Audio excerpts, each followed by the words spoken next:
రోజు నేను మీకు ఒక కష్టజీవి అయిన స్ఫూర్తివంతమైన మహిళను పరిచయం చేయబోతున్నాను. ఆమె జిహెచ్ఎంసీలో స్వీపర్. అంతేకాదు పిల్లలకు పాఠాలు చెప్పే పంతులమ్మ కూడా. ఉదయం చీపురు పట్టుకుని రోడ్లు ఊడ్చే ఆమె సాయంత్రం అయ్యేసరికి పుస్తకం పట్టుకుని పిల్లల భవిష్యత్తును తీర్చిదిద్దే టీచర్ అమ్మగా మారిపోతూ ఉంటుంది. జనగాం జిల్లా వడ్లగొండ గ్రామానికి చెందిన స్రవంతి చదువు మీద ఆసక్తితో BA పూర్తి చేసింది. కడుపు నింపుకోవడానికి, కుటుంబాన్ని పోషించడానికి జిహెచ్ఎంసీలో స్వీపర్ గా చేరింది. అయితే తనకున్న చదువును, జ్ఞానాన్ని, విజ్ఞానాన్ని 10 మందికి పంచాలనే ఉద్దేశంతో పేద విద్యార్థులకు ఫ్రీగా 3 ఏళ్లుగా ట్యూషన్లు చెప్తుంది. ప్రస్తుతం నేను స్రవంతిని కలవడానికి ఆమె డ్యూటీ చేస్తున్న సికింద్రాబాద్ లోని న్యూ బోయిన్పల్లి ఏరియాకి వచ్చాను. పదండి స్రవంతితో మాట్లాడదాం.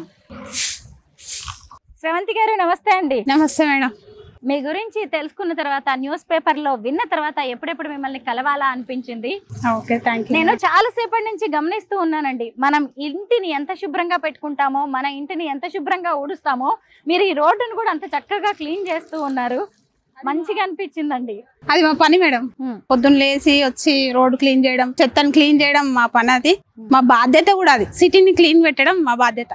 మీ డ్యూటీ టైమింగ్స్ ఎలా ఉంటాయి స్రవంతి గారు? మేడం మేము 5 o'clock నుంచి 2 o'clock వరకు చేస్తాం మేడం.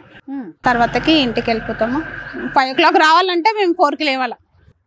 4కి లేచి ఇంట్లో వంట అదంతా చేసుకొని ఇల్లు నీట్గా పెట్టుకొని వచ్చేసరికి 5 అవుతుంది. ఇక్కడ 5 o'clock అటెండెన్స్ వేసిన తర్వాతకి 2 o'clock వరకు ఇక్కడనే ఉంటాము. వర్క్ చేసుకొని ఇంటికి వెళ్ళిపోతాం.